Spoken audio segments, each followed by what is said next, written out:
고린도전서 4장 8절에서 9절입니다. 같이 읽겠습니다. 너희가 이미 배부르며 이미 풍성하며 우리 없이도 왕이 되었도다. 우리가 너희와 함께 왕노릇하기 위하여 참으로 너희가 왕이 되기를 원하노라. 내가 생각하건대 하나님이 사도인 우리를 죽이기로 작정된 자 같이 끄트머리에 두셨음에 우리는 세계 곧 천사와 사람에게 구경거리가 되었노라. 아멘.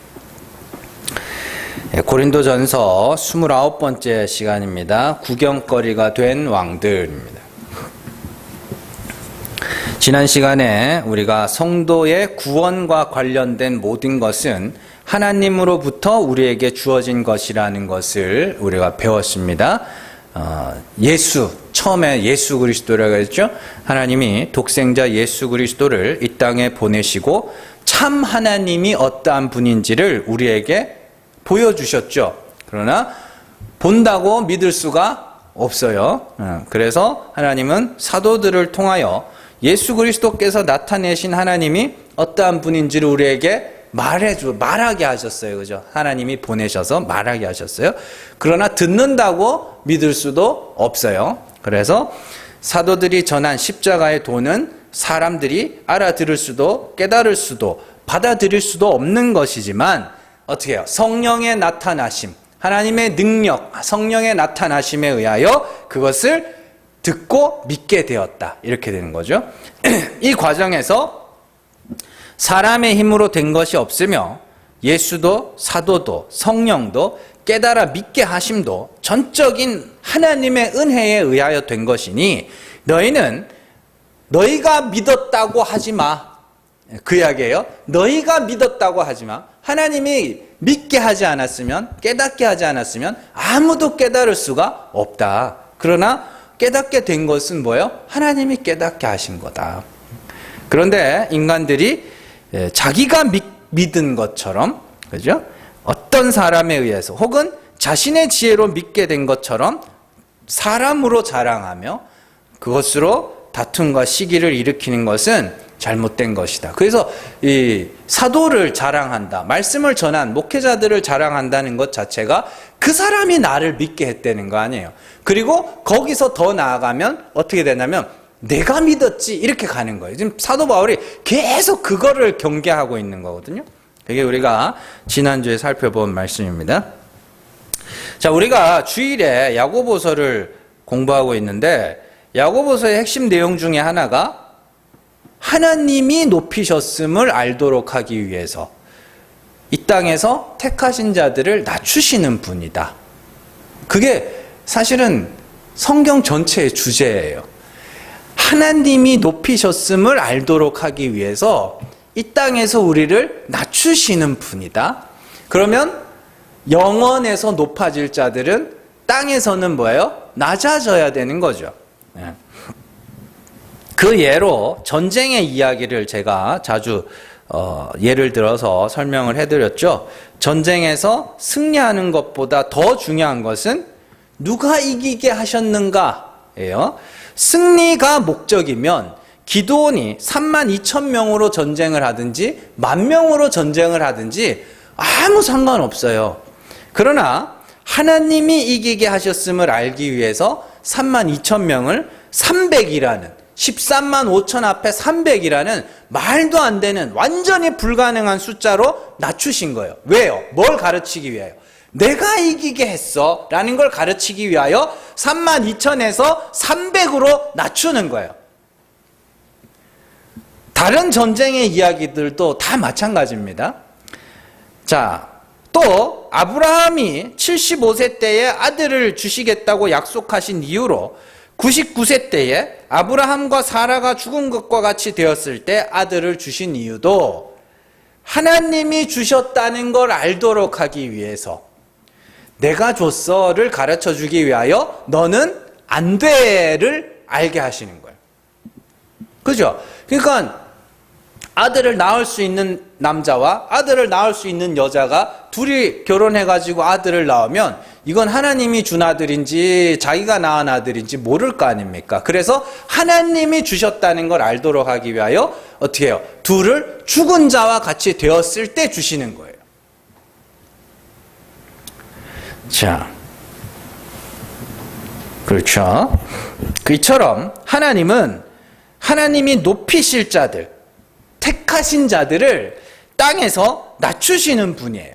그래서 야고보와 베드로가 공이 주 앞에서 낮추라, 때가 되면 높이시리라. 그죠? 낮춰라 그런다고 막 낮아져야지, 낮아지는 흉내가 아니라 하나님이 낮추실 때 낮아지란 소리예요. 그러면 자, 이게 중요한 거예요. 우리가 이 땅에서 하나님이 나와 함께 하시는구나, 주님이 나랑 동행하시는구나를 언제 알 수 있어요? 낮아질 때 알 수 있는 거예요. 영원에서 높이실 거라며요. 그러면 이 땅에서는 언제? 낮추실 때 아는 거라니까요. 낮추실 때 하나님이 함께 하시는구나.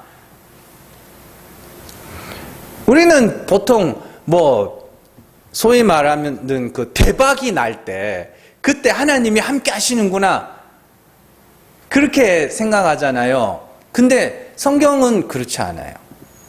성경은 낮아질 때, 그때가 하나님이 너와 함께 할 때다, 그렇게 이야기를 하는 거예요. 그죠? 그래서 진리의 말씀이 우리 마음 가운데 심겨지면 그 말씀에 의해서 어떻게 돼요? 풀이 마르고 꽃이 시들고 결국에 뭐만 남는다 그래요? 말씀만 남는다 그래요. 참, 하나님이 부요하게 하셨음을 알도록 하기 위해서, 하나님이 부요하게 하셨음을 알도록 하기 위해서 성도는 이 땅에서 뭘 겪어야 돼요? 가난해져야 되는 것이고, 하나님이 우리의 강함이 되신다는 것을 알기 위해서 우리는 이 땅에서 약함을 통과해야 되는 거예요.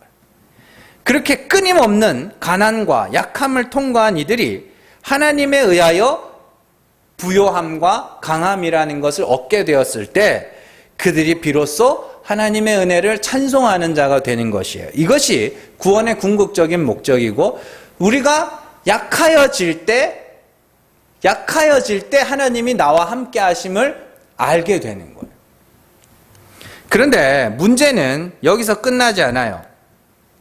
자, 하나님이 가난과 약함을 통과하게 하시려면 내가 가난한 자다, 내가 약한 자다라는 걸 인식해야 될 거 아닙니까?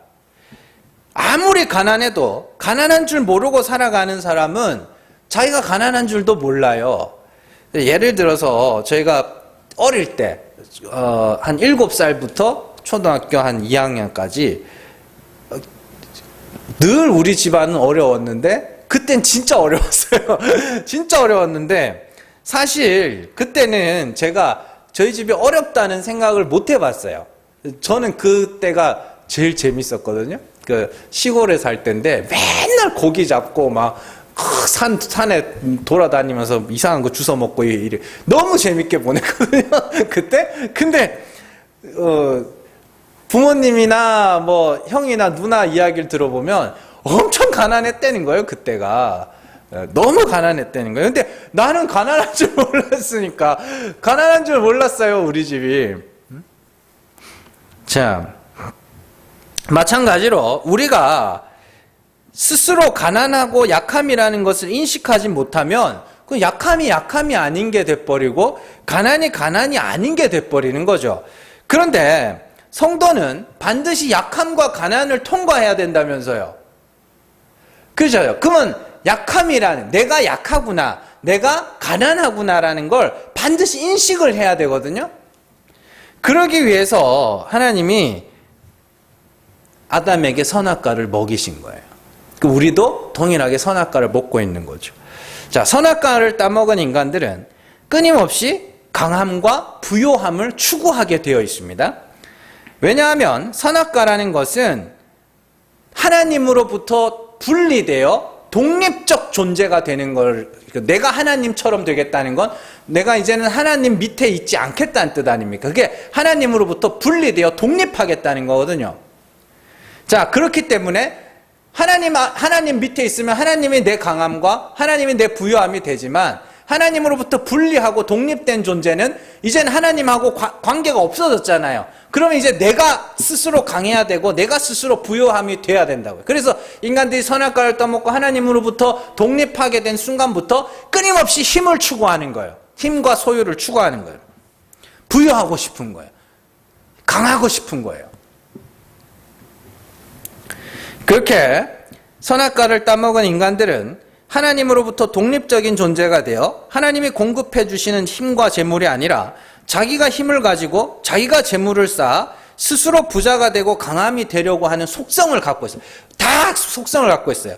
그런 자들의 삶에서 그렇게 선악과를 따먹고 강함과 부유함을 추구하는 자들에게 하나님이 개입하셔서 그들을 어떻게 하냐면 가난하게 하시고 약하게 하셔요.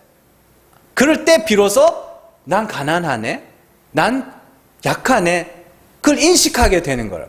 그러니까 잘 들어보세요. 내가 강하고자 하는 마음이 없으면 내가 약하다는 거를 알 수 없다니까요. 뭔 말인지 아시겠죠? 내가 부자가 되고 싶은 마음이 없다면 내가 가난한 자라는 걸 깨닫지 못한다니까요. 그냥 사는 거지 뭐. 이렇게 되면 그럼 만족하고 살면은 내가 가난한지도 몰라요, 사실은. 자, 저는 지금 돈 이야기, 물리적인 힘 이야기를 하는 게 아니에요. 이거 신앙의 이야기입니다. 신앙의 이야기를 돈과 힘을 비유로 지금 설명을 해드리는 거예요. 예수님께서 부자 청년과의 대화에서 부자 청년이 내가 어떻게 해야 영생에 이를 수 있습니까? 그랬더니 율법 지켜라, 그렇게 이야기를 해요. 그러자 부자 청년이 나는 그 계명을 어려서부터 다 지켰다 그래요. 그 부자 청년을 부자라고 부르는 이유가 그거예요. 돈 많은 부자가 아니라 많은 율법 지킴을 자기 힘으로 가지고 있고 그 많은 율법 지킴을 자기 재물로 갖고 있다고요. 그가 부자란 뜻이에요. 그래서 예수님이 부자가 천국에 들어가는 것은 낙타가 바늘기로 들어가는 것보다 어렵다.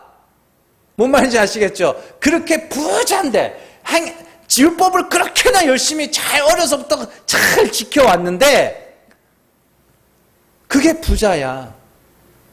왜요? 그 사람은 십자가도 필요 없고 은혜도 필요 없고 긍휼도 필요 없어요. 부자예요.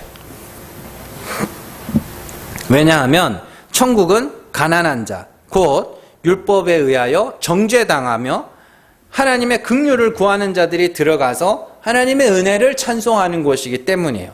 그런데 율법 지킴이라는 재물과 힘을 많이 소유하고 있는 자들에게 있어서 긍휼과 은혜는 알지도 못하고 부르지도 못하는 자들에게 그냥 은혜라는 것, 긍휼이라는 것은 그냥 불공정 거래, 불공정 거래인 거예요. 그렇잖아요. 나는 이만큼 율법 지킴을 이만큼 지켰는데 하나님 이거 인정해 줘야죠. 그 불공정. 근데 아무것도 없어. 완전 거지요. 하나님 정말로 막 나 좀 불쌍히 여겨주세요 하는 사람이 있어요. 근데 하나님이 걔만 데리고 가네? 그럼 어떻게 돼요? 이게 뭐냐고, 이게 불공정 거래지, 이렇게 되는 거예요. 마찬가지로 예수님의 비유에서 주인이 이른 아침에 나가서 한 데나리온을 주겠다고 하고 사람을 데려다가 일을 시키고 3시, 6시, 9시, 11시에 나가서 사람들을 각각 데려다 일을 시킵니다. 그런 후에 모두 한 데나리온을 줄 때 이른 아침에 온 사람 한 게 많아. 그 사람이 똑같은 데나리온만 준다고 막 불평해요. 불공정 거래라는 거예요. 그래서 이 두 비유의 결론이 똑같아요. 자, 마태복음 19장으로 한번 가보세요. 마태복음 19장 30절 같이 읽습니다.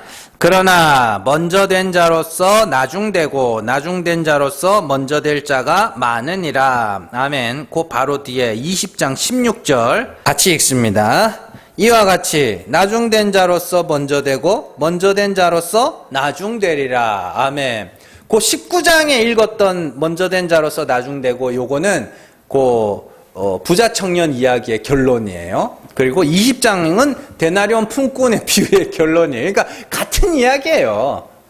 한계 많은 자들이 왜 하나님한테 왜 불공정 거래하느냐는 거예요. 자, 그런데 잘 보세요.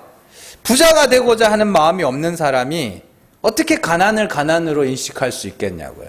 모든 사람이 부자가 되고 싶은 마음이 있다니까요. 근데 하나님이 택하신 자만 가난하게 만드는 거예요. 그래서 그들이 나 가난하네 라는 것을 인식하는 거예요. 그러면 그들에게 있어서 선악과라는 것이 나쁜 것이냐? 다시 한번 좀 더 쉽게. 자, 선악과를 따먹고 나니까 어떤 일이 생겼어요? 그들의 눈이 밝아지자 제일 먼저 뭘 알았어요? 자신의 벌거벗음을 보고 부끄러워했죠. 근데 선악과 따먹기 전에는 그걸 부끄러운지 몰랐죠. 근데 선악과를 따먹고 나니까 비로소 뭘 알았어요? 벌거벗었네? 부끄럽네? 그래서 뭐 했어요? 주섬주섬 가리기 시작했습니다. 그러니까 하나님이 그러면 왜 선악과를 그들에게 먹이셨겠어요? 하나님이 입혀주시기 위해서예요. 하나님이 입혀주시기 위해서. 그러면 선악과를 먹고 눈이 밝아져서 내가 벌거벗었구나를 인식하지 못하는 자들에게 그 옷이 무슨 필요가 있냐고요. 하나님이 입혀주시는 옷이. 내가 부끄러운 건 줄로 모르는데 가지고 줘봐야 뭐예요? 이거 뭐예요? 나 그냥 벗고 다닐래요. 그렇게 되는 거 아닙니까?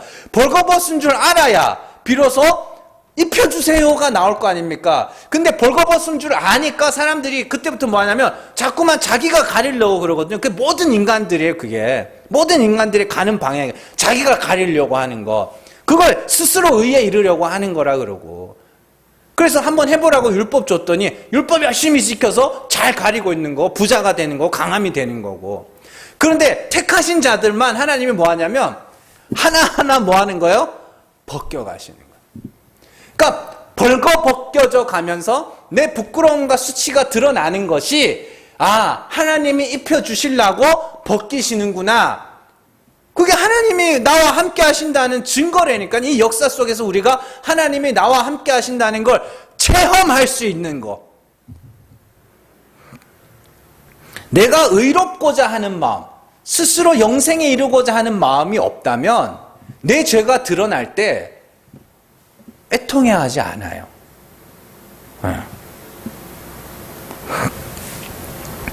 자, 그러니까 택하신 자들에게는 선악과도 좋은 거라니까요. 율법도 좋은 거예요. 그거 없으면 내가 내 부끄러움을 몰라요. 자, 우리가 율법이라는 것을 무작정 나쁘게만 생각하는데 성경은 하나님이 모든 인간들을 율법 아래 가두셨다 이렇게 이야기를 해요. 갈라디아서 3장으로 한번 가보세요. 갈라디아서 3장 21절에서 25절입니다. 같이 읽습니다. 그러면 율법이 하나님의 약속들과 반대되는 것이냐? 결코 그럴 수 없느니라. 만일 능히 살게 하는 율법을 주셨더라면 의가 반드시 율법으로 말미암았으리라. 그러나 성경이 모든 것을 죄 아래에 가두었으니 이는 예수 그리스도를 믿음으로 말미암는 약속을 믿는 자들에게 주려 함이라. 믿음이 오기 전에 우리는 율법 아래에 매인바 되고 계시될 믿음의 때까지 갇혔느니라. 이같이 율법이 우리를 그리스도께로 인도하는 초등교사가 되어 우리로 하여금 믿음으로 말미암아 의롭다함을 얻게 하려 함이라. 믿음이 온 후로는 우리가 초등교사 아래에 있지 아니하도다. 아멘. 잘 보시면 율법 아래 가두신 이가 누구냐면 하나님이에요. 성경이 모든 것을 죄 아래 가두었으니 이렇게 나오죠.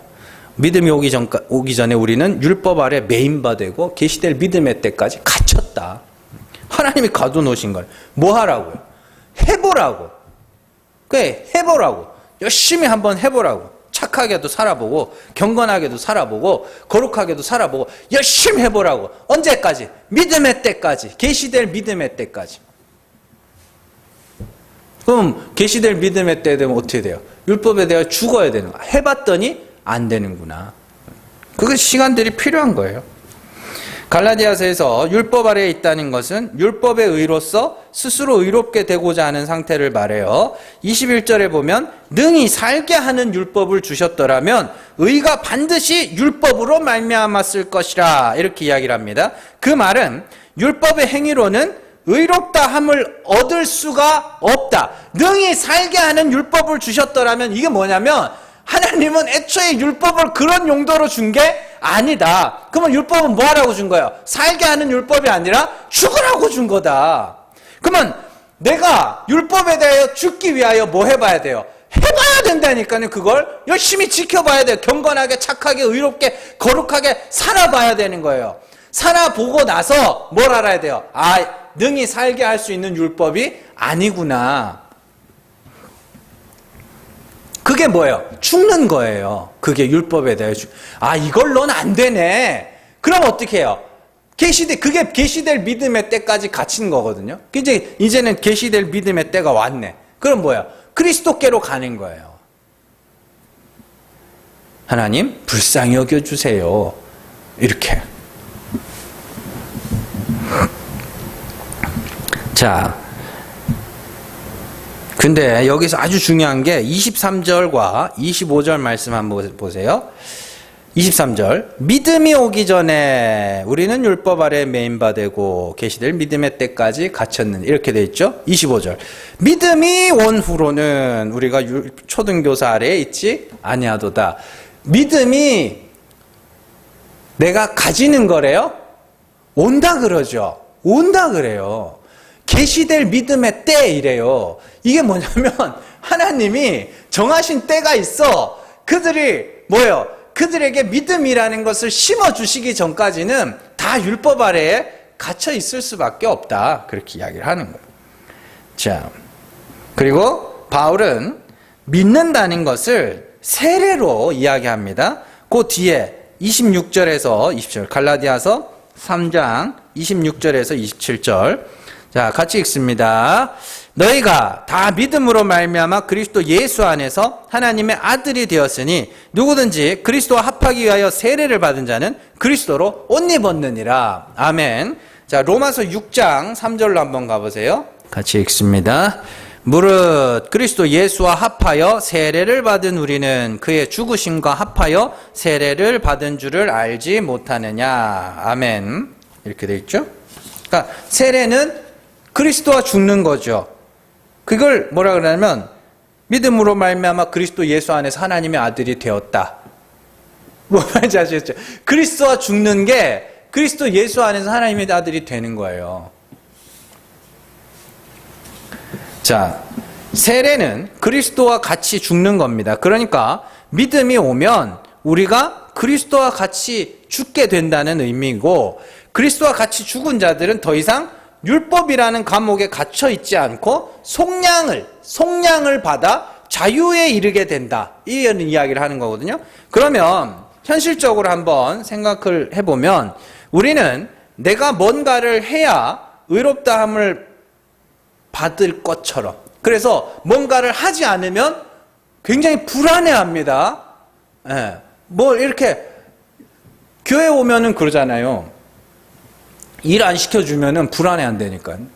예. 그리고 이게 뭐 잘하는 건 아닙니다만은 가끔 가다가 부득이한 사정으로 예배 빠지면 엄청 불안해해요. 예. 그래요. 뭐 가다가 뭐 어떻게 해도 막 사람들이 이건 먹어야 되나 말아야 되나 여긴 가야 되나 안 가야 되나. 예. 그 왜 그러냐고요. 왜 그럴 것 같으세요? 완전한 자유의 모델. 아직도 내가 뭔가를 해야 된다라는 마음이 성도들에게 여전히 남아있는 거예요. 어쩔 수 없어요. 자, 그런데 믿음이 오자 자꾸만 죄가 드러나는 거예요. 자꾸만 죄가 드러나서 나 자신이 저주받을 자로 폭로가 되어 자꾸 부끄러움을 겪게 되는 거예요. 그것이 그리스도와 연합하여 세례를 받은 자들의 신앙생활을 점점 사람이 초라해져 가는 거예요. 누가 날 보고 막 넌 왜 그렇게 사냐 이게 아니라 스스로가 점점 초라해지는 거예요.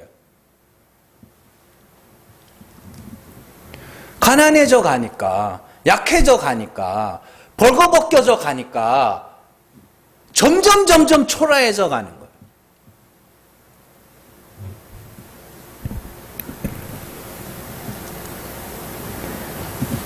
자, 오늘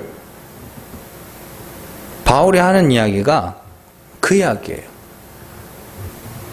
자, 오늘 말씀에서 바울이 고린도 교회 성도들을 향해서 너희는 이미 배부르고 이미 부유한 자다 이렇게 이야기를 합니다. 그렇죠? 8절 너희가 이미 배부르며 이미 풍성하여 우리 없이도 왕이 되었도다 이렇게 돼 있어요. 이미 배부르면 이미 풍성하다 이게 뭔 말일 것 같으세요? 지금 너희는 배부르면 안 되는 때라는 소리예요. 뭔 말인지 아시겠어요? 풍성하면 안 되는 때인데 왜 너희는 왜 그렇게 배부르면 풍성하니? 그 이야기를 하는 거거든요. 아니 지금은 배고플 때인데 지금은 가난해져야 될 때인데 왜 배부르니? 왜 풍성해? 그렇게 배부르고 풍성해서 야 우리가 없이도 너희가 뭐가 됐다 그래? 왕이 됐구나. 서로 군림하는 왕.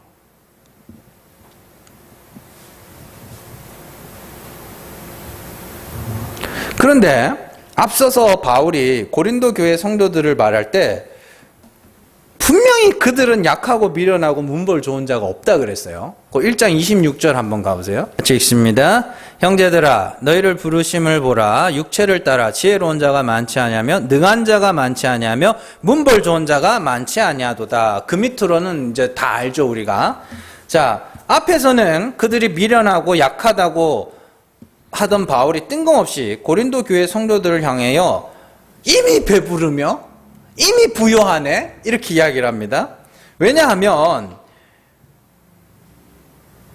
그들은 원래 어리석고 약한 자들인데 원래 가난하고 없는 자들인데 자기가 자기 스스로를 부자로 인식하고 있다는 소리예요. 이 말은 성도는 이 땅에서 배고픔과 가난함을 겪어가면서 하나님의 은혜가 나를 배부르게 하고 하나님의 은혜가 나를 부유하게 하실 것을 소망하는 자라야 되는데 그들이 마치 스스로 의롭게 된 자처럼 자기의 행위와 자기의 지혜와 자기의 의와 자기의 거룩한 삶 이런 것들로 스스로 배불리고 있다는 거예요. 계시록에 그 사람 하나 나와요. 그 교회 어디예요? 라오디게아 교회죠. 나는 부자라 하나 나는 부자라 부족한 것이 없다 하나 너는 가련하고 벌거벗었고 미련하고 어리석다. 지금 고린도 교회 성도들이 그렇다는 거예요. 그런 이야기예요. 성도는 신앙생활을 하면 할수록 더 줄이며 더 가난해져야 돼요. 그래서 그 바로 뒤에 11절, 10절, 11절 이제 다음 주에 할 건데 10절, 11절 같이 읽습니다.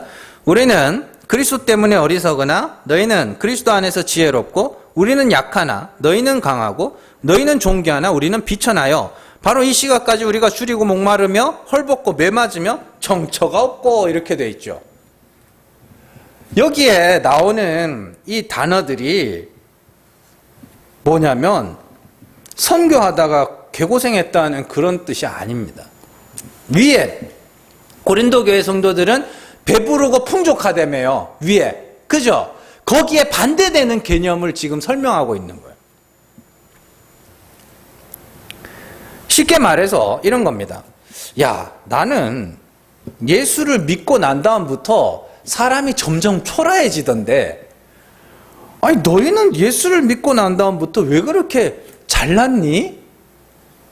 그 이야기거든요. 뭔 말인지 아시겠죠? 바울이 디모데전서에서 내가 죄인 중에 개수라두고 한 말이 그 바울이 젊을 때 한 이야기가 아니라니까요. 바울이 살기가 등등해서 막 예수 믿는 사람 잡아 가두고 할 때 만약에 예수님 만나서 내가 죄인 중에 개수였어요. 그럼 어느 정도 이해는 해요. 어제까지만 해도 그렇게 잡으려고 했었으니까. 근데 그 말을 언제 하냐면 죽기 직전에 한 거예요. 80 먹은 노인이 그때 내가 죄인 중에 개수야. 그게 뭐냐면 바울이 신앙생활을 하면 할수록 점점 뭐가 됐다니 초라해져 갔다는 소리예요.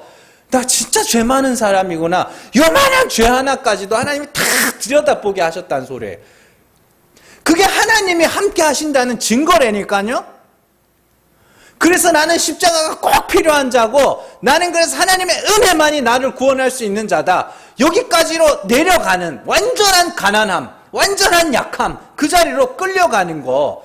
그게 사도 바울의 삶이고 하나님의 인도하심을 받는 자들의 삶인데 그런 삶을 살아가는 바울이 고린도 교회 성도들을 보면서 야, 너네는 어떻게 신앙생활을 하면 할수록 더 잘났니? 자랑할 게 더 많아졌어? 지금 그 이야기 하는 거예요.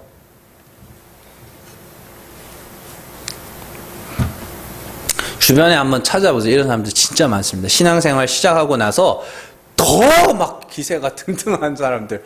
기세가 등등하다니까 막 마구마구 하는 이게 아니라 자기를 굉장히 특별한 존재로 인식하는. 완전 신령한 자처럼 그렇게 하는 아주 많아요. 아니요. 신앙생활은 하면 할수록 내가 점점 초라해져 가야 맞아요. 그게 맞다니까요. 근데 이상하게 이런 진리를 말해주는 사람이 없으니까 자기 자신이 초라해져 가면 초라해져 갈수록 난 믿음이 없나 봐 이러고 있는 거예요. 그게 믿음이 역사하는 거라니까요. 그 속에서. 그게 진리가 일하고 있다는 증거고 성령이 인도하고 있다는 증거예요. 점점 초라해져 가면서 나는 하나님의 은혜만 은혜 십자가 이렇게 돼가는 거라고요. 그게 시켜서 하는 게 아니고.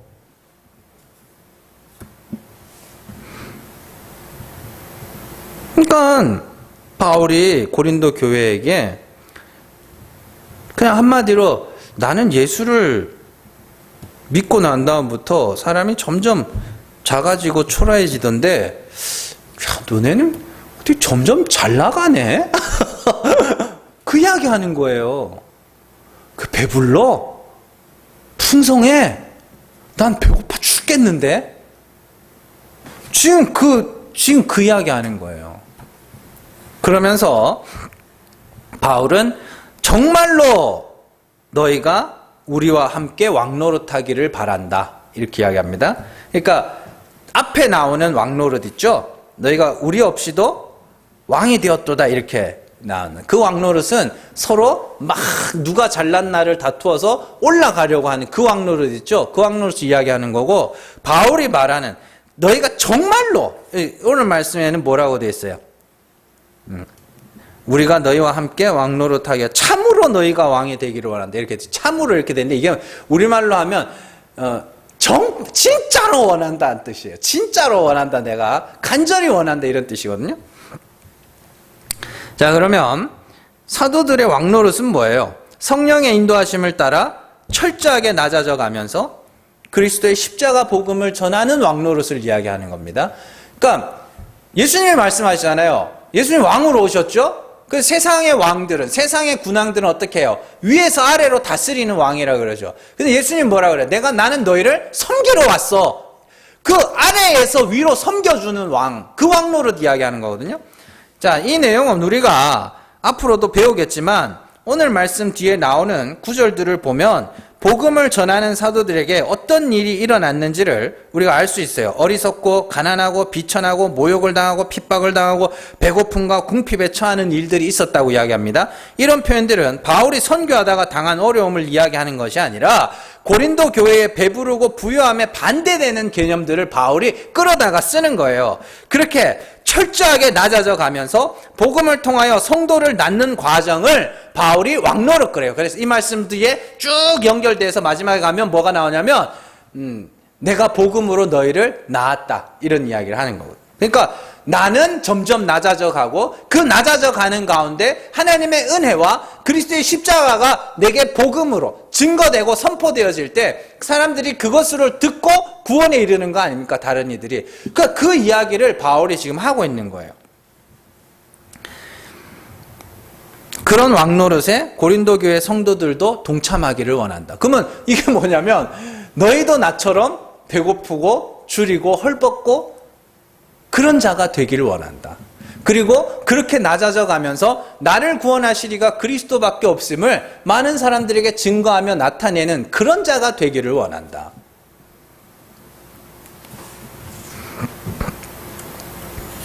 지금 현재 고린도 교회 성도들은 자신의 잘남을 자랑하고 자신의 지혜를 자랑하며 스스로를 높다 여기면서 누가 더 나은 자인지를 다투는 분쟁 속에서 더 나은 사람이 되고자 하는 모습, 더 높은 사람, 더 잘난 사람이 되고자 하는 모습을 보여줘요. 반면에 바울은 하나님에 의해서 철저하게 낮아져 가면서 스스로를 만물의 찌꺼기예요. 진짜로 찌꺼기로 인식해 가면서 이런 나를 구원하시는 예수 그리스도와 하나님의 은혜를 다른 이들에게 전하는 자로 살아가고 있는 거예요. 그러면 한번 보세요. 바울은 점점 낮아져 가는데 고린도 교회는 점점 높아져 가. 그럼 바울은 점점 낮아져 가면서 자랑할 게 예수 십자가밖에 없는 자고, 이 고린도 교회는 점점 높아져 가면서 자기로 자랑하고 있는 거예요, 자기를. 그러니까 지금 바울이 뭐라고 하면 진짜 왕노릇 하기를 원한다, 너희가. 나처럼. 이것은 우리가 계시록에서도 자주 살펴본 내용입니다. 자, 3년 6개월 시간 동안 두 증인, 그리스도와 연합한 성도들입니다. 두 증인이 큰 성 길가에서, 바벨론입니다. 바벨론 길가에서 복음을 전하죠. 그러면서도 또 3년 6개월 동안 광야에서 양육을 받죠. 광야에서. 자, 그것은 성도들의 신앙생활을 정확하게 말해주는 것이죠. 그러니까 뭐예요? 광야에서 이스라엘 백성들이 신명기 8장에서 광야에서 뭐 했다 그래요? 줄이게 하셨다 그러죠. 줄이게 하셨다 그래요. 목마르게 하셨다 그래요. 왜요? 하나님의 은혜가 나를 살리시는구나를 깨닫게 하기 위해서 줄이게 하시고 목마르게 하셨어요. 그게 양육이잖아요. 광야에서 받은 양육. 마찬가지로 성도들도 줄이고 목마르며 헐벗고 그런 과정들을 겪어가면서 또 바벨론 큰 성 길가에서 뭐 하는 거예요? 복음을 증거하는 거예요. 십자가를 전하는 거예요. 은혜를 말하는 거예요. 긍휼을 말하는 거예요. 그게 성도들의 왕노릇이에요. 그래서 베드로가 성도들을 뭐라 그래요? 왕 같은 제사장. 그죠? 기이한 빛에 들어가게 하신 이 아름다운 덕을 선포하게 하죠. 네가 얼마나 잘났는지, 네가 예수 믿고 어떻게 변화됐는지 그거를 말하는 게 아니라 이 죽을 것을 살리신 하나님의 은혜를 말하려는 거예요. 성도는 이 땅에서 자신에게는 의가 없음을 배워가면서 동시에 하나님의 은혜만이 나를 구원할 수 있음을 말하는 자예요. 양육이죠. 그것이 그리스도와 함께 세례를 받은 자들이 살아내야 하는 고난이며 하나님의 인도하심, 성령의 인도하심입니다. 그래서 우리의 신앙이 깊어지면 깊어질수록 우리의 부끄러운 모습들이 점점 더 내게 선명하게 보여져야 된다. 매 시간 말씀드리는 겁니다. 우리의 죄가 날마다 더 드러나야 돼요. 그게 당연한 겁니다. 당연한 정도가 아니에요. 이게 맞는 거예요, 그게. 난 이상한데 예수 믿고 난 다음에 자꾸만 사람이 초라해져. 그게 맞다니까요, 그게. 잘못된 게 아니라. 예수 믿고 난 다음에, 난 이렇게 성인군자가 됐어. 그건 뭐 이상한 거예요.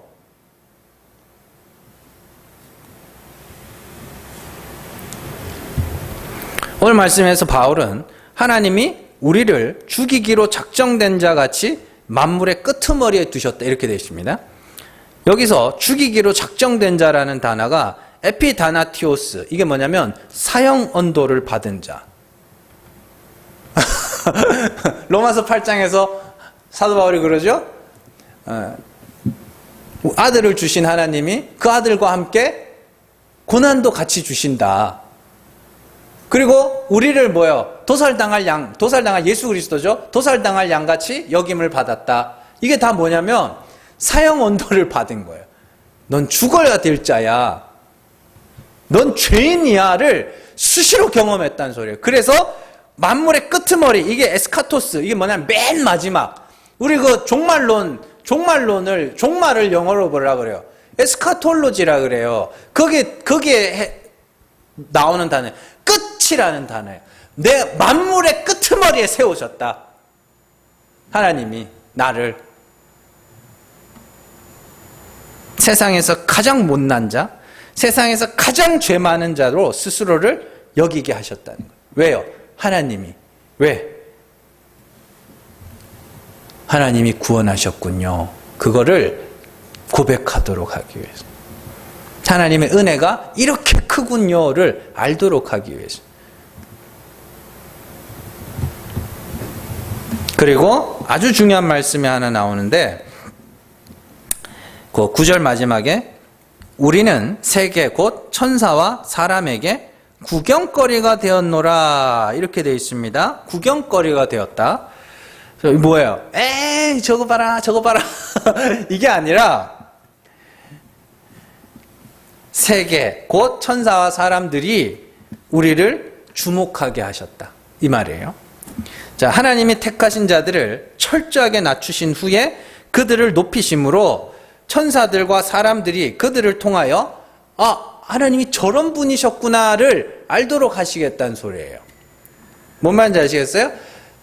택하신 자들만 하나님이 끌어내리는 거예요. 끌어내려서 초라하게 만들어요. 그런 다음에 그들을 건져내심으로 택함 받은 자는 저렇게 구원을 얻는 거구나, 이렇게 이야기를 하는 거예요. 그래서 그 위에 보면은 6절에 형제들아 내가 너희를 위하여 이 일에 나와 아볼로를 들어 본을 보였으니, 이렇게 되어 있는 거예요. 본을 보였다, 그렇게 나와요. 그 뒤에 가면 또 나와요. 자, 16절.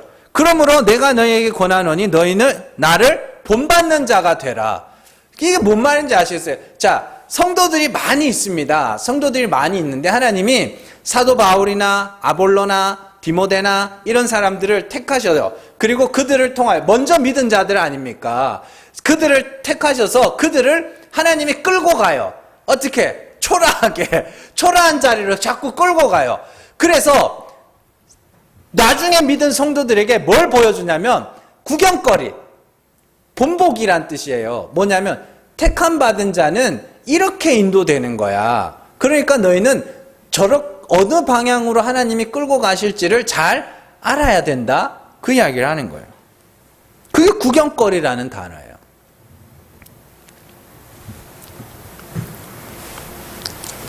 자, 그러나 그렇게 낮아지는 게 끝이 아니죠. 가난해지는 게 끝이 아니죠. 약해지는 게 끝이 아니고, 그죠? 벌거벗는 게 끝이 아니죠. 하나님이 어떻게 해요? 높이실 것이고, 하나님이 부여하게 하실 것이고, 하나님이 입히실 것이고, 하나님이 강하게 하실 것이기 때문에 어떻게 해요? 낮아져 가면서도 완전히 무너지진 않는다. 하나님을 향한 소망이 더 강해지는 거죠. 하나님을 향한 부르짖음이 더 강해지는 것이죠.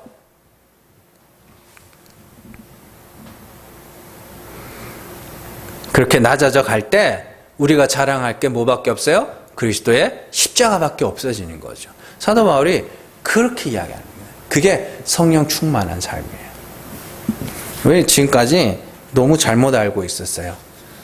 예수를 믿으면, 신앙의 연수가 오래되면 사람이 굉장히 잘난 사람이 되는 줄 아는데, 아니요, 초라해져야 맞아요. 다른 사람들이 막 초라하게 여긴다는 그런 말이 아니라 내가 나를 점점 초라하게 여겨져야 맞아요.